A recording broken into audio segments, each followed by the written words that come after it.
ठीक है। आपसे मैं इतनी बात कहता हूँ कि यूरोप की तरक्की तब स्टार्ट हुई थी जब उन्होंने पॉप को वेटिकन सिटी में बिठा दिया था ठीक है। और सियासी मामला से अलग कर दिया था। ठीक हो गया। ठीक है, तो मैं आपको कहता हूँ ये जो हमारे मुल्ले हैं इनको मस्जिदों में बिठाएं और इनको एक जगह पे कैद कर दें। इनको कहें कि आपका पॉलिटिक्स के साथ कोई ताल्लुक नहीं है। कैद ना करें। उनके former ambassador to India Abdul Basit साहब ने ये स्टेटमेंट दिया। उन्होंने बोला है, एक इंटरव्यू में उन्होंने ये कहा है कि अगर दोबारा इंडिया के प्राइम मिनिस्टर नरेंद्र मोदी बनते हैं तो बालाकोट स्ट्राइक जैसा कोई दोबारा सिचुएशन बन सकती है। कश्मीर के हवाले से बहुत सा ऐसा डर है पाकिस्तान की पब्लिक में, पाकिस्तान के पॉलिटिशियंस को, कि जैसे पहले कश्मीर को आर्टिकल 370 हटाया गया, अब इस साइड वाले कश्मीर के ऊपर भी। और इसके साथ साथ पाकिस्तानी पब्लिक क्या इसके ऊपर ओपिनियन रखती है, दिलशाद भाई क्या ओपिनियन रखते हैं, जानेंगे इस वीडियो में। जी अस्सलाम वालेकुम दिलशाद। वालेकुम सलाम। दिलशाद भाई, ये आपको जो मैं अभी न्यूज़ बता रहा हूँ, एम्बेसडर हैं, रह चुके हैं अब्दुल बासी साहब, उन्होंने ये बोला है कि भाई बालाकोट स्ट्राइक जैसा फिर कोई सिचुएशन हो सकती है अगर वो इलेक्शन विन करते हैं। पहले तो मुझे ये बताएं, आप इंडियन प्राइम मिनिस्टर को कैसा मतलब प्राइम मिनिस्टर समझते हैं अपनी उनकी पब्लिक के लिए?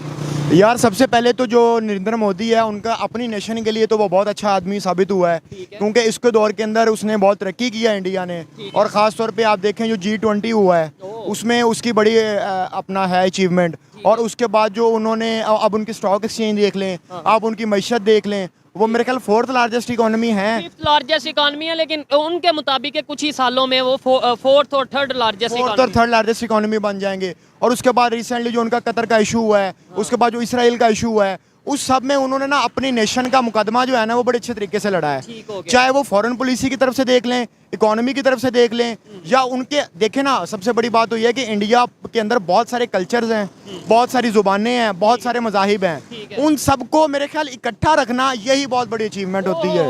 जबरदस्त। अब पाकिस्तान के अंदर 90% से ज़्यादा मुस्लिम्स हैं, लेकिन जहाँ पे हम इकट्ठा नहीं रख पा रहे, वहाँ तो हर 10-15 किलोमीटर बाद, 20 किलोमीटर बाद मजहब भी चेंज होता है, जुबान भी। मजहब तो हर जगह पे मजहब के लोग मौजूद होते हैं, लेकिन जो उनको कैरी करना और फिर उसके बाद उसको एक अच्छी सिचुएशन में फिट करना, ये बड़ा मुश्किल काम होता है मैनेज करने के लिए। आप हमारे यहाँ देख लें, हमारे यहाँ मुस्लिम जो है वो अक्सरियत के अंदर है, लेकिन उसके बावजूद यहाँ पे जो हमारे मजहबी बुनियादों के ऊपर बहुत सारे मसाइल हैं, होंगे वहाँ पे भी, लेकिन आप ये देखें ना कि वहाँ पे इतनी बड़ी उनकी पॉपुलेशन है, उसके बावजूद मैनेज किया हुआ है।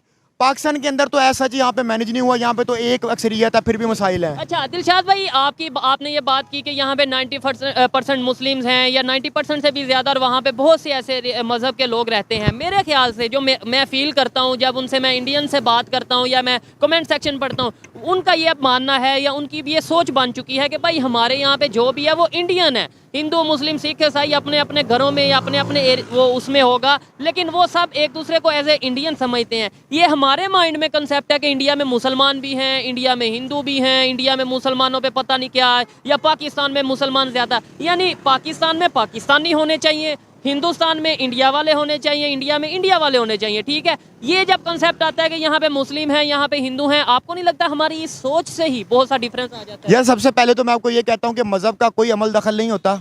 ठीक है, मजहबी बुनियादों के ऊपर आप किसी के ऊपर इंतशार नहीं फैला सकते, मजहबी बुनियादों के ऊपर आप किसी को पीछे नहीं रख सकते। आपसे मैं इतनी बात कहता हूँ कि यूरोप की तरक्की तब स्टार्ट हुई थी जब उन्होंने पॉप को वेटिकन सिटी में बिठा दिया था और सियासी मामला से अलग कर दिया था। ठीक है, तो मैं आपको कहता हूँ ये जो हमारे मुल्ले हैं इनको मस्जिदों में बिठाएं और इनको एक जगह पे कैद कर दें। इनको कहें कि आपका पॉलिटिक्स के साथ कोई ताल्लुक नहीं है। कैद ना करें, मतलब मजहब के हवाले। कैद करने से मुराद मेरा ये है कि इनको एक ऐसी स्पेस दें जहां पे ये पॉलिटिकल मामलात के अंदर अपना लुत्फ फ्राई ना करें। हमें कोई जरूरत नहीं है इनकी।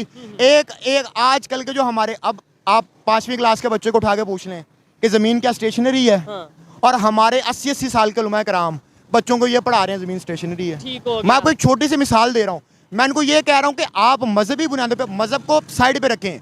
देखिए, आपने प्रैक्टिस करना है मजहब, कोई सिख है, कोई हिंदू है, कोई मुस्लिम है, अपना मजहब प्रैक्टिस करे, किसी को कोई मसला नहीं है। हाँ, अलबत्ता अगर आप मजहबी बुनियादों पर किसी और मजहब के लोग के ऊपर इंतशार करेंगे या उनको तंग करेंगे या उनके ऊपर जमीन तंग करेंगे, तो चाहे वो हमारा हिंदू भाई है, चाहे वो हमारा ईसाई भाई है, हम उसके साथ खड़े होंगे। हम मजलूम के साथ खड़े होते हैं। जालिम अगर मुस्लिम भी होगा तो वो हमारे लिए बहुत बुरा है। बुरा है ये, ठीक और है। ये हमारे लिए नहीं, हमारे पाकिस्तान के लिए बहुत बुरा है। ये बातें कुछ लोगों को थोड़ी कड़वी लगती है कि यार ये कैसी बात करते हैं, मिनॉरिटीज़ की या हिंदुओं की या सिखों की बात करते हैं। मैं कहता हूँ हम पाकिस्तानियों की बात करते हैं। आपने उनको हिंदू, सिख, क्रिश्चियन बनाया, हमारे लिए वो सब पाकिस्तानी है। जितना हम पाकिस्तानी हैं उतने ही उन्हें पाकिस्तान में राइट होना चाहिए। दिलशाद पाकिस्तान की तरक्की के अंदर देखें, मैं हमेशा ये कहता हूँ पाकिस्तान की तरक्की के अंदर सिर्फ मुसलमानों का हाथ नहीं है, यहाँ पे ईसाइयों का भी है। और रिसेंटली तो एक हमारे हिंदू भाई हैं, वो मेरे ख्याल है उधर गए हैं, क्या कहते हैं, हमारे एयर चीफ मार्शल बने हैं गालबन, उनका नाम मेरे ज़हन से निकल गया है। तो हमारे यहाँ मैं ये कहता हूँ कि कोई जॉब्स आती हैं या कोई भी ऐसा मामला होता है तो हर मज़हब को प्रॉपर जो है वो फैसिलिटी मिलनी चाहिए कि वो उसमें जाके अपना पार्टिसिपेट कर सके, क्योंकि एक मुल्क के अंदर बहुत सारे मज़हब रहते हैं और उन सब का किरदार होता है उस मुल्क की तरक्की के अंदर, और जिसके अंदर हमें इंडिया के अंदर वो चीज़ें नज़र भी आ रही हैं। ठीक है, वहाँ पे ऊपर आप देखें उनकी इंडियन टीम के अंदर कितने मुस्लिम्स हैं जो खेल चुके हुए हैं। इरफान पठान देख लें, यूसुफ पठान देख लें, मोहम्मद शामी देख लें, जहीर खान देख लें, मोहम्मद कैफ देख लें, मोहम्मद सिराज, ठीक है, मोहम्मद सिराज देख लें। वहां पे देखें अब उनकी ये टीम के ये जितने मैंने आपको प्लेयर्स गिनवाए हैं ये सारे बैकबोन है उनकी टीम के। ठीक है, अगर मजहबी बुनियादी के ऊपर वो टीम सिलेक्ट करते तो शायद इंडिया अपने 6-7 स्टार से महरूम रहता। तो इसी तरह इमरान मलिक है कश्मीर से इमरान मलिक है इस तरह। और दूसरी बात मैं आपको कश्मीर पे तो नरेंद्र मोदी के पहले आ जाते हैं। मुझे लगता है कश्मीर पे मैं पहले सवाल करूंगा, बड़ी ज़बरदस्त आपने बात की है कश्मीर के हवाले से। अगर हम बात करेंगे, यहाँ पे कुछ लोगों को ये तासुर दिया जा रहा है मीडिया में कि अगर इंडिया में प्राइम मिनिस्टर दोबारा जो है वो इंडिया के प्राइम मिनिस्टर जो इस टाइम है नरेंद्र मोदी, वो दोबारा इलेक्शन विन करते हैं, प्राइम मिनिस्टर बनते हैं, तो जैसे आर्टिकल 370 हटाया गया, अब पाकिस्तान साइड कश्मीर भी जो है हाथ से चला जाएगा। ये तासुर दिया जा रहा है। मुझे बताएं आप कश्मीर के हवाले से क्या ओपिनियन रखते हैं, खासतौर पर जो पाकिस्तान साइड कश्मीर है, क्या वहाँ पे बड़े राइट दिए जा रहे हैं, क्या वहाँ पे क्या इसके ऊपर कहने चाहेंगे? यार मैं सबसे पहले ये चाहता हूँ कि नरेंद्र मोदी जो है ना वो मेरे ख्याल से वो इलेक्शन विन कर जाएगा, जो मेरी एक अपनी पर्सनल राय है। क्योंकि इंडिया के जो पॉलिटिक्स के हालात है वो मैंने देखे हैं कि जो कांग्रेस है वो बहुत दूर दूर तक उसका मुकाबला नहीं कर रही। अलबत्ता जो आम आदमी पार्टी है जिसकी दिल्ली के अंदर सरकार है ना, वो मुझे लगता है कि एक टफ टाइम दे सकती है। और पंजाब के अंदर उन्होंने कांग्रेस को और बीजेपी दोनों को बहुत टफ टाइम दिया है, क्योंकि उन्होंने दिल्ली के अंदर बहुत ज़्यादा डेवलपमेंट का काम करवाया है। तो मेरे ख्याल से अगर नरेंद्र मोदी बनता है दोबारा प्राइम मिनिस्टर तो कश्मीर के हालात जो हैं वो इस तरह के मामला बन सकते हैं। लेकिन मैं आपसे एक सवाल पूछता हूँ, चलें जी ठीक है, आपके नज़रिए के मुताबिक जो पाकिस्तानी अवाम सोचती है, जो पाकिस्तान के पॉलिटिशियन सोचते हैं कि जी इंडिया जो है वो कश्मीर के ऊपर काबिज है, तो जो आप आज़ाद कश्मीर है आप हमारे पास जो है उसको आपने कितने इख्तियारात दे दिए हैं, कितने हकूक दे दिए हैं। वहाँ पे दूध और शहद की नहरें बह रही हैं, वहाँ पे बच्चा पैदा होता है और उसको मुलाजमत मिल जाती है।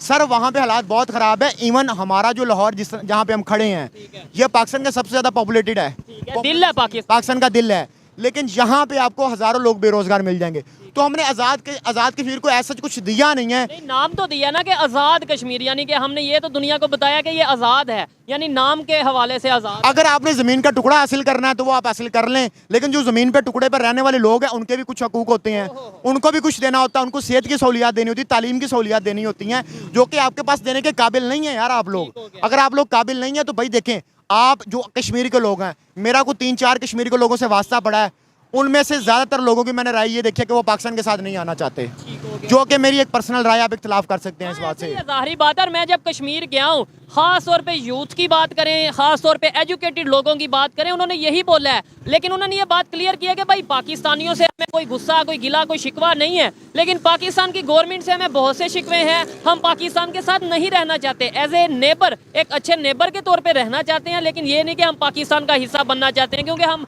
अपनी एक रियासत है और आज़ाद कश्मीर, या हमें जो है वो कहते हैं जम्मू एंड कश्मीर के हवाले से वो बात करते हैं। अच्छा, यहाँ पे तो ये कहा जाता है कि भाई असेंबली में, स्कूल में, कॉलेज में, हर जगह बताया जाता है कश्मीर बनेगा पाकिस्तान। यूनाइटेड नेशंस में हम जाके ये नहीं कहते कश्मीर बनेगा पाकिस्तान, वहाँ पे जाके हम ये कहते हैं कि भाई कश्मीरियों को राइट दिया जाए। वहाँ पे भी जाके ये कहे ना कि भाई हम तो ये चाह रहे हैं कश्मीर पाकिस्तान बने। और कश्मीर तो बना लोगे पाकिस्तान, चलो आपने कहा अगर ख्वाब है, पहले नंबर पे तो ये ख्वाब आपका पूरा होने वाला है नहीं है। और अगर ये ख्वाब आप पूरा करना चाहते हो तो मुझे यह बताएं, 4 सूबे तुम्हारे पास है ना, इन 4 सूबों को हमने क्या दिया है? इन्हें तो पहले पाकिस्तान बना के अंदर, केपी के अंदर अभी कबायली निज़ाम चल रहा है। अभी तक वहाँ पे जो हमारी जो इदारे हैं वो जहाँ पे लोगों को कत्ल नाहक कत्ल कर रहे हैं, मैं सीधी बात करता हूँ। उसके बाद सिंध के अंदर आप चले जाएं, इंटीरियर सिंध के अंदर, वहाँ पे जहाँ जानवर पानी पी रहा है वहाँ इंसान पानी पी रहा है। ठीक है, आप पंजाब की साइड पे चले जाएं, साउथ पंजाब के अंदर, वहाँ पे जाके आप हालात देख रहे हैं कि एक जो घर है उसकी मंथली इनकम 5000 से भी कम है। ठीक है, ये मैं आपको हालात, मैं खुद साउथ पंजाब से हूँ, मुझे पता है कि साउथ पंजाब के क्या हालात हैं। तो आप मुझे ये बताएं कि बलूचिस्तान के अंदर जाके देख लें, बलूचिस्तान का 70% से 60% ऐसा इलाका है जहाँ पे इलेक्ट्रिसिटी भी नहीं है। तो आपके पास जो अपना इलाका है ना, उसको यार आप बेहतर कर लें। मैं आपको बताऊँ, यूके जो है वो शायद हमारे पाकिस्तान से बहुत छोटा है रकबे के लिहाज से, लेकिन वहाँ के लोग कितने सुखी हैं, वहाँ के लोगों के पास कितनी फैसिलिटीज़ हैं। यार ज़मीन का टुकड़ा हासिल नहीं करना होता, मैं आपको पहले कहा है कि आपने लोगों पे, जहाँ पे वो रहने वाले लोग हैं, उनको इंसाफ फराहम करना, फैसिलिटीज़ देनी होती हैं ताकि वो वहाँ पे रहना चाहें। अब यूके पाकिस्तान से भी छोटा है, इंडिया से भी छोटा है, हर बंदा वहाँ पे जाना चाहता है। क्यों जाना चाहता है? उनको पता है कि यार वहाँ पे इंसानी हकूक है, वहाँ पे फैसिलिटीज़ हैं, वहाँ पे एहतराम माल एहतराम जान है। कुछ लोगों का ये भी कहना होता है पाकिस्तान में कि यार आप कैसी इलॉजिकल बात कर रहे हो, बेतुकी बात कर रहे हो, आप यूके से कंपेयर करते हो, कभी किसी यूरोपियन कंट्री से कंपेयर करते हो। कोई भी कंट्री है, अभी तो हमें बने सिर्फ 76 साल हुए हैं, पाकिस्तान बने, थोड़ा टाइम लगेगा बेहतरी के आने के लिए। तो उनके लिए मैं तो ये कहता हूँ कि भाई बांग्लादेश को फिर कितना टाइम लगा हमसे आगे जाने के लिए, इंडिया भी हमारे साथ था, वो कहाँ से कहाँ दुनिया की 5वीं बड़ी इकॉनमी बन गई। ये लॉजिक्स नहीं बनते। आप इसके ऊपर क्या कहना, जो लोग ये कहते हैं कि भाई फिर हम पाकिस्तान को सूडान के साथ कंपेयर कर लेते हैं, इजिप्ट के साथ कर लेते हैं, ठीक है, इन लोगों के साथ कर लें। यार आपने हमेशा उसको देखना होता है जो आपसे आगे जा रहा होता है और उससे सबक सीखना होता है। बराबर और आगे चला गया हो यार, उससे आप सबक सीखते हैं। अब हम मिसाल उन्हीं लोगों की देंगे ना जो वहाँ पे आपके साथ चले थे और वो अब तरक्की कर गए और आप वहीं के वहीं खड़े हुए हैं। हमारे यहाँ 75 से 76 सालों के अंदर हम एक अपनी कौम को एक पॉलिटिकल निज़ाम तक नहीं दे सके। हो गया एक पॉलिटिकल निज़ाम, डेमोक्रेसी हकीकी हम तो अभी तक डेमोक्रेसी, यार देखिए हम तो अभी तक डेमोक्रेसी तक नहीं पहुंचे। हमारे यहाँ जर्नैलों ने, मतलब कि जो फौज है उसने डायरेक्टली या इनडायरेक्टली हमसे पॉलिटिशियन से ज़्यादा रूल किया है। आप चाहे जनरल अयूब खान को देख लें, जनरल परवेज़ मुशर्रफ को देख लें, ज़ियाउल हक को देख लें, ठीक है, इन्होंने हम पे ज़्यादा रूल किया है। तो मुझे ये बताएं कि अभी तो हम हकीकी मानों में डेमोक्रेसी तक नहीं पहुंचे।